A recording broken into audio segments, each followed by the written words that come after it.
SPQR, four letters carved into history, but behind the marble lies a 2,000-year-old lie.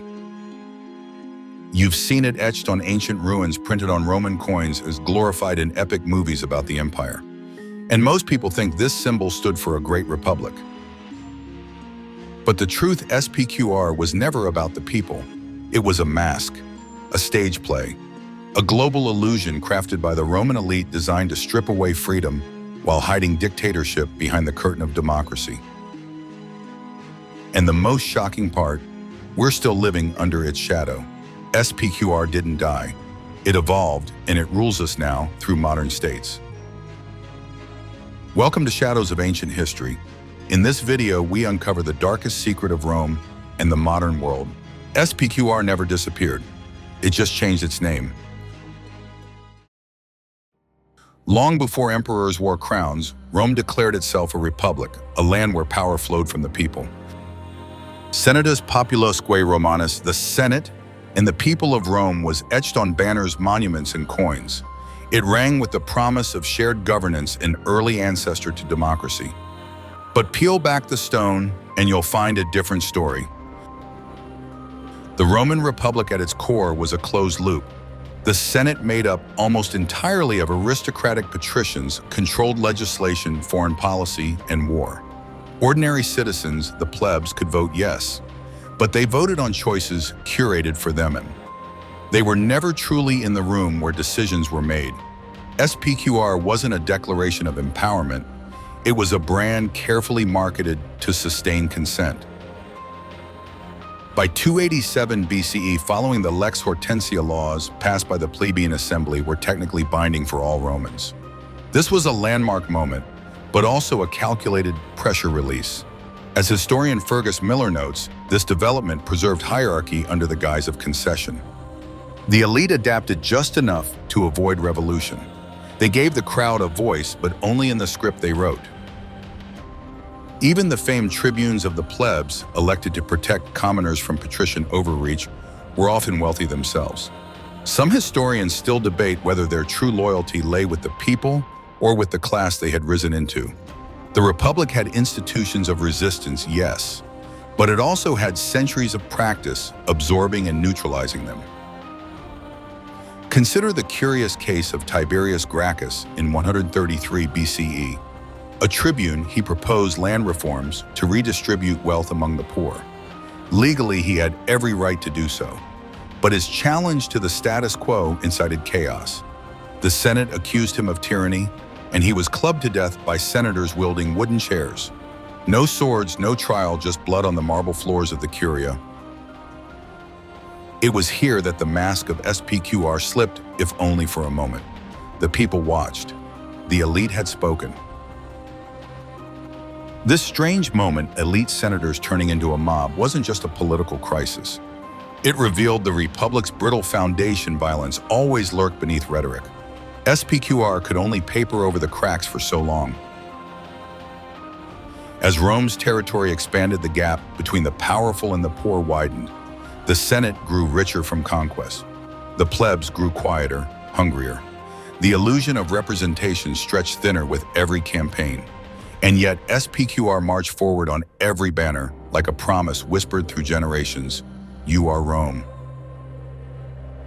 In truth, Rome's republic was never about rule by the people. It was about controlling them with theater. The forum was a stage. The laws were scripts. And SPQR, it was the curtain drawn just high enough to keep the audience from seeing the strings. But like all great illusions, it couldn't last forever. The curtain began to tear the moment Julius Caesar crossed the Rubicon in 49 BCE. It was a single defiant act, an illegal one. By leading his army into Italy, Caesar wasn't just breaking Roman law. He was puncturing the very illusion that SPQR had carefully maintained for centuries, that no man was above the state. But Rome's illusion had already worn thin. The Senate, once the seat of law and reason, had become a fractured oligarchy. Bribery ran rampant. Elections were theater. And the people, increasingly reliant on bread and games, cheered for generals instead of senators. In this vacuum, Caesar's charisma was oxygen. He wasn't just a man, he was a movement. When he was named dictator, perpetuo dictator, for life in 44 BCE, the Senate panicked. A symbol of unchecked authority now stood beneath the letters SPQR. And so, beneath the gaze of Pompey's statue, they struck him down. 23 stabs, each one delivered by men claiming to restore the Republic. But the Republic didn't gasp in relief, it gasped its final breath. In the chaos that followed, the name Octavian rose from the ashes. Caesar's adopted heir, just a teenager, when he first stepped into the arena of power, proved himself a master of optics. Unlike his uncle, he didn't shatter the illusion of SPQR. He embraced it and then hollowed it out from within. By 27 BCE, Octavian took the title Augustus and declared the Republic restored. The Senate still met, elections were still held, SPQR was still etched on every standard. But now all power flowed through one man. He controlled the army, the treasury, and the provinces. The Senate became an advisory council. Their votes echoed but no longer mattered. Historians still debate whether Augustus was a savior or a usurper. What's less debated is his genius in preserving the illusion. He wrapped imperial control in republican fabric. Coins minted during his reign still bore the letters SPQR, now reduced to imperial theater. And the people they cheered. The civil wars were over. The streets were safe. The aqueducts flowed. In exchange for peace and spectacle, they gave up their voice. The illusion of shared rule became comfort. Augustus didn't abolish the Republic, he embalmed it. One lesser-known event reveals how masterful this embalming truly was. In 9 CE, the Senate posthumously awarded Augustus the title Pater Patriae, Father of the Fatherland. It wasn't just a ceremonial title, it was a rebranding of Rome itself. The state no longer belonged to its people, it belonged to the patriarch, and SPQR, it was now his signature. After Augustus died in 14 CE, his successors kept the facade. The Senate continued to convene. The plebs still voted for carefully pre-selected candidates. The emperors held the tribunician power, giving them legal dominance while claiming to speak for the people. It was legal magic monarchy without monarchy tyranny wrapped in law. By the time of Emperor Domitian, 8196 CE, the illusion had become grotesque. Senators feared speaking in their own chamber. Trials were spectacles of fear. And yet every decree still opened with Senatus Populusque Romanus.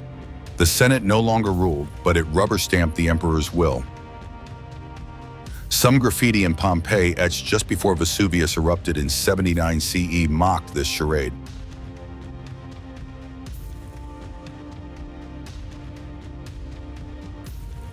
One read, "The people are sheep, and the shepherd wears a crown. Even in shadow, the truth bled through." But because it was useful, a powerful fiction, a rallying cry, a relic that gave empire the scent of liberty.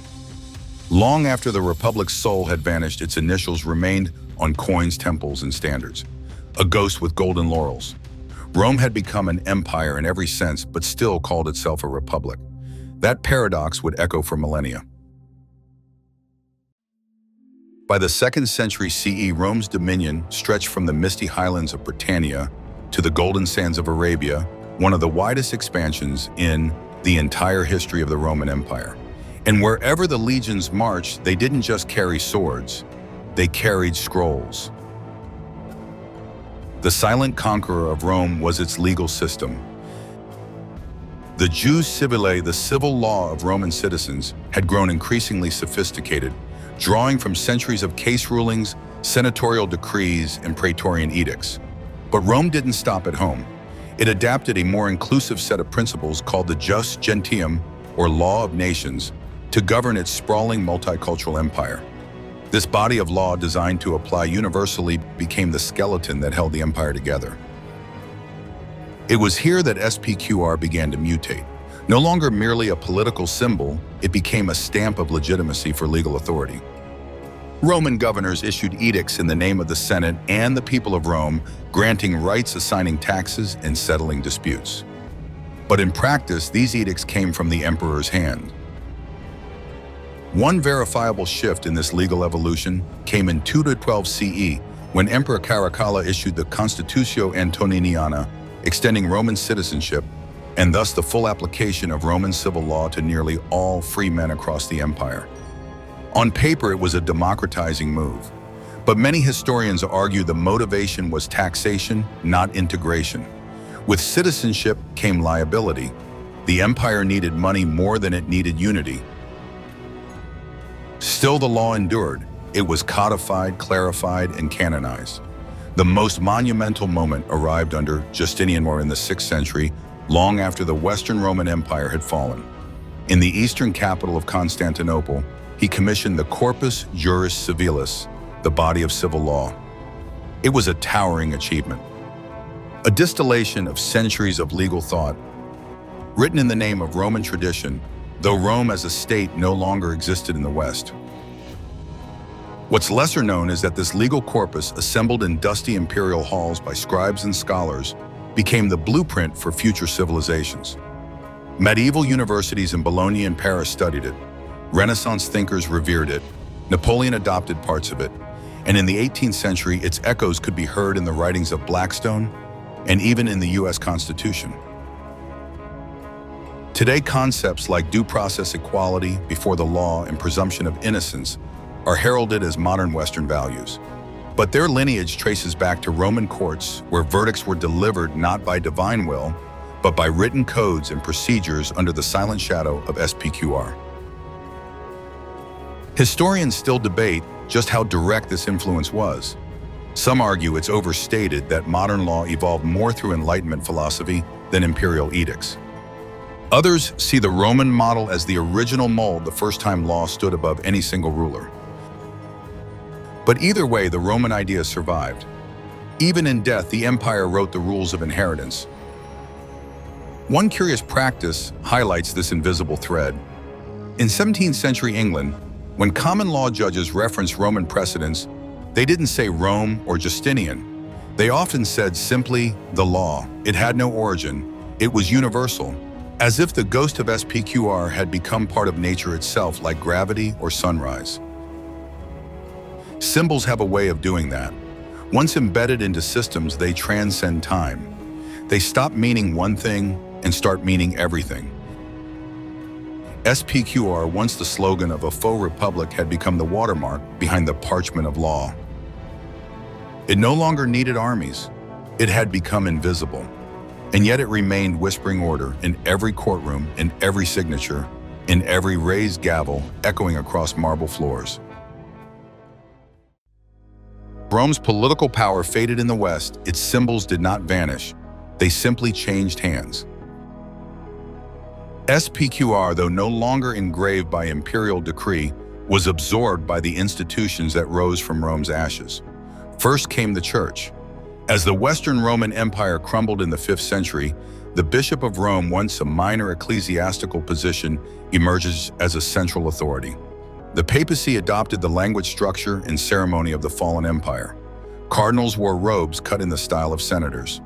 The College of Cardinals mirrored the old Senate in function and prestige.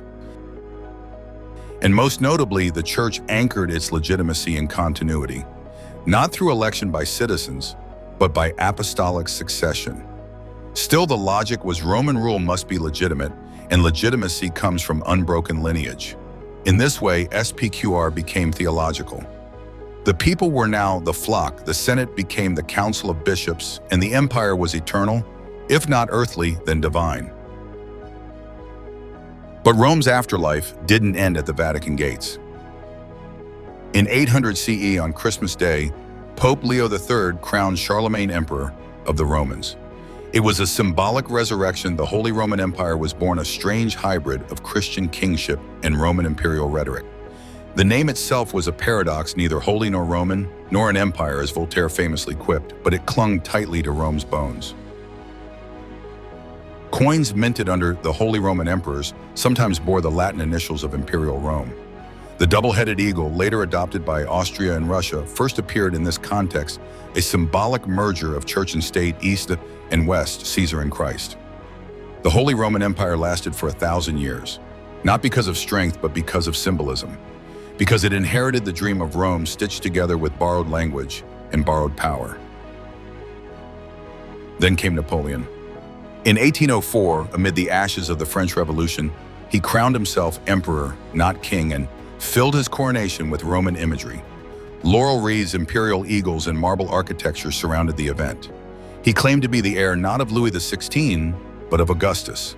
The Napoleonic Code, his legal framework, was a direct descendant of Justinian's Corpus Juris Civilis. France didn't just conquer Europe, it tried to reconquer the Roman legacy. One lesser-known moment from this period comes from Napoleon's brief rule over Italy.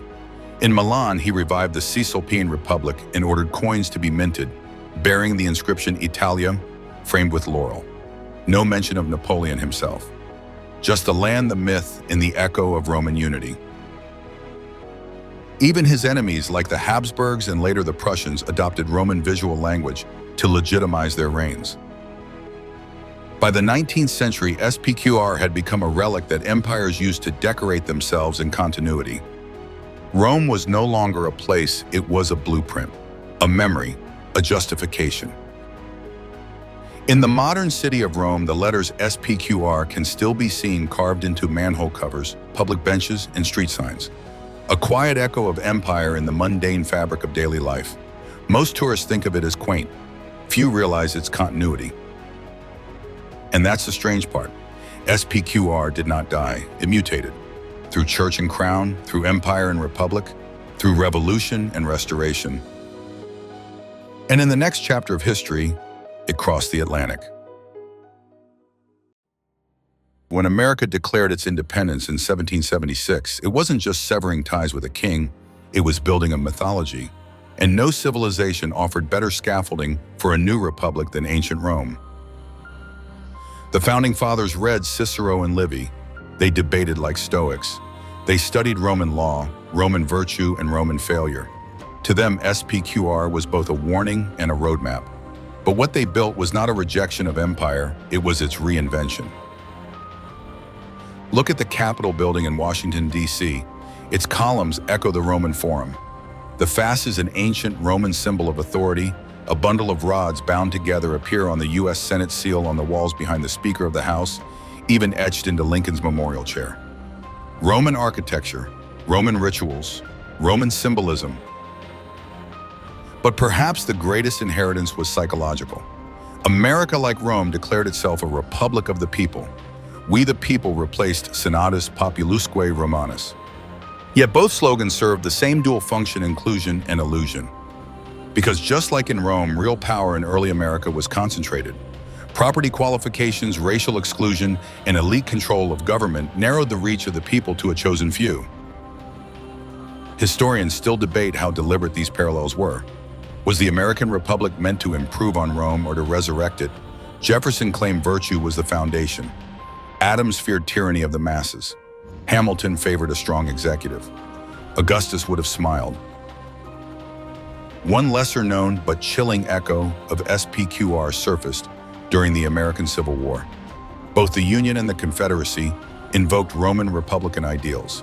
Lincoln, often likened to Cincinnatus, a Roman farmer who saved the Republic and returned to his plow, quoted Roman virtues in speeches. Meanwhile, Confederate leaders justified their rebellion using classical Republican language, claiming they were protecting states' rights against centralized tyranny. Even the title Senate was not chosen by accident. It was a conscious resurrection, an attempt to inherit Rome's gravitas. But just as in Rome, spectacle soon crept in. Modern-day American politics is televised, theatrical, polarized. Senators grandstand, lobbyists whisper, and the people, still the foundation in theory, watch from afar. The legal legacy is perhaps even more striking. The U.S. Constitution's emphasis on written law, checks and balances, and due process is an echo of Roman legal tradition filtered through Enlightenment ideals. Yet for all its genius, it also inherited Rome's fragility, its tendency to concentrate power behind the curtain of procedure. And SPQR, you won't find the letters on official U.S. documents. But you'll find the spirit area in every Latin motto, every eagle clutching arrows and olive branches, every monument to liberty carved in stone. A strange moment crystallized this connection in 1932 when the city of Cincinnati, named for the Roman hero officially adopted SPQR as part of its municipal seal. Not as a joke, as an homage. Rome, it seemed, had not vanished, it had relocated. Today, some political theorists argue that the American Republic has entered its imperial phase. Endless war abroad, surveillance at home, bread and circuses in the form of consumerism and media spectacle. The forms remain elections, laws, courts, but the function has shifted. Power is durable, consent is manufactured, and like in ancient Rome, the people cheer for stability even as the stage darkens. SPQR never died. It became architecture, it became law, it became branding, it became the nervous system of a world that forgot it was built on ruins. Rome did not fall in flames. It melted into the modern state, and in doing so, it made us all Romans. The story of SPQR is not just the story of Rome, it is the story of how symbols outlive substance, of how empires die, yet their shadows remain etched into marble language law in the silent architecture of power. Look around, the columns of our courthouses, the robes of our judges, the structure of our senates. These are not accidents, they are echoes, carefully curated artifacts of a past that never really left. The Republic of Rome, once thought lost, was never truly buried. It was embalmed, preserved beneath layers of ceremony and constitution, waiting to be reborn not in name but in spirit. Because SPQR was never about the people, it was about the performance of people's power, a stage where the masses could believe they ruled while decisions were made behind closed doors. And that stage, repainted and reframed, still stands. We don't live under Roman rule, but we do live in systems it inspired, in the rituals it rehearsed, in the laws it wrote before we were born. And maybe that's the final genius of SPQR. It taught those who came after not how to conquer land, but how to conquer belief. So the next time you walk past a government building, hear a senator speak in polished cadence, see an eagle carved into stone. Listen for the whisper beneath the marble, not in Latin, but in power, SPQR. It still speaks through architecture, law, and legacy. The entire history of the Roman Empire isn't over. It's just wearing a different name, just quieter now.